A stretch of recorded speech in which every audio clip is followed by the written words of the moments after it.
Subscribe to Devil's Angel and hit the bell icon to be notified about the latest videos.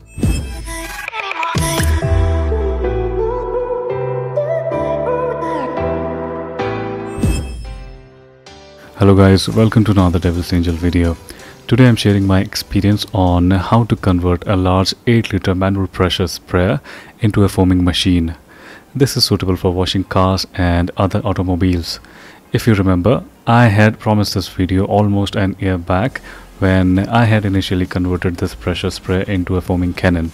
But somehow I forgot and you did not mention either. Nonetheless, like the older days, it's never too late. Keep your towels and mops ready, this may just get messy. Devil's Angel. So as we all know, foaming guns are pretty expensive and mostly used by professionals, and a portable one which does not need running tap water is even more difficult to find. The manual pressure sprayers like these are not too costly and you barely need to buy anything else. Some of you might already be having one in spare. This makes this mod very useful. You can find these at online and offline marketplaces. I'll leave a link below to the one displayed in the video for your convenience. Here we go.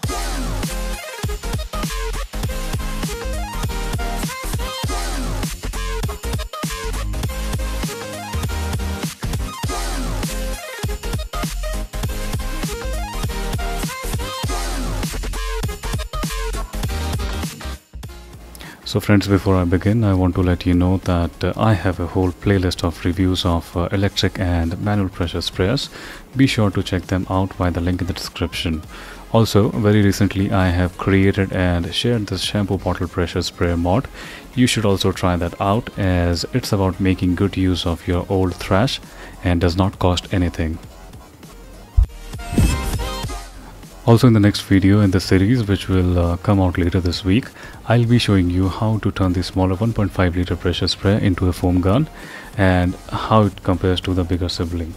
Be sure to subscribe if you haven't already and ring the bell so that you do not miss out.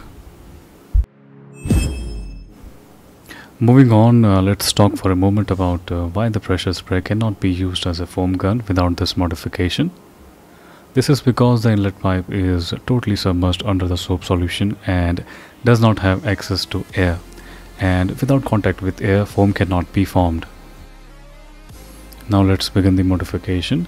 Keep your detergent solution ready. Here I am using a 1:10 ratio of car shampoo and water, and you may use even lesser quantity of shampoo, as this video is about the demonstration of thick foam that you can create with this pressure sprayer, and you can get a clean wash even with a less potent solution. So we can now pour the solution into this water tank, and at least 2 liters of shampoo and water mixture would be required for a consistent foam flow. So first up, let's see what will happen if you use it without the modification. The solution simply moves out without any visible foam. Do pardon me for not zooming out before filming this, but you do get my point here. Now let's talk about the process of modification of this water tank. And to begin, simply detach this pipe from the tank by revolving its cap and gently pulling it out. And be careful to not lose this small visor, as it keeps your sprayer airtight. The black tape that you see here on this outlet pipe is to cover the few trials and errors that I had with this system. Nevertheless, at about 1 inch from the top, punch 4 or 5 small holes into the pipe using this large pin or a thin nail, etc. And this will be our outlet for high pressure water, which will let the solution mix with air. Make sure the holes are small, as larger holes will harm the pressure of the sprayer and foam will not come out with proper force. If you do make a mistake, simply tape up the hole and make a new one. Also, make sure to check if air is coming out or not from these holes by blowing air into the pipe and closing the other end with your hand. The second step is about amplifying the thickness of the foam. Here our effort is to create an obstacle in the path of the solution, which lets the soap water pass its way, but with a lot of friction. For this you will need this household metallic utensil scrubber. And you may use a fiber scrubber too, but that won't be of a long-term use, as fiber will lose its shape when it comes in contact with water and may even become an obstruction in the way of the soap solution. Now you need to cut a small piece out of it and spread it apart like this. Be very careful here, as these wires are sharp and can hurt your fingers. Now you would want to detach the nozzle of this spray pipe like this, and very rarely you may need to use a ply if it's too tight. Now you have to push this scrubber ball into the back end of this nozzle, and do not try to put it into the front tip, as it can obstruct the flow completely. This is about it. It was this simple. Now simply connect it all back together and you are good to go. So guys, the moment of truth has arrived, and this is now time to test this system out. I hope these visuals fulfill your foam fetish. It did mess up my room, and our maid is now asking for a salary hike from my wife.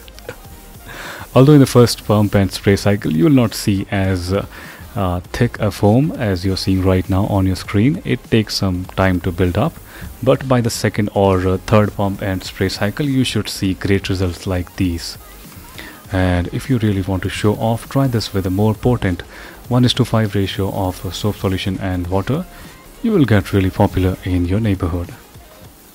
So guys, that's it for today's video, and I really hope you enjoyed it. Do give it a thumbs up if it added some value to your life, and a thumbs down is also okay if it was not worth your time. And if you subscribe, you will make my day. Do take good care of yourself and your loved ones. As always, this has been Atul. I will see you around soon.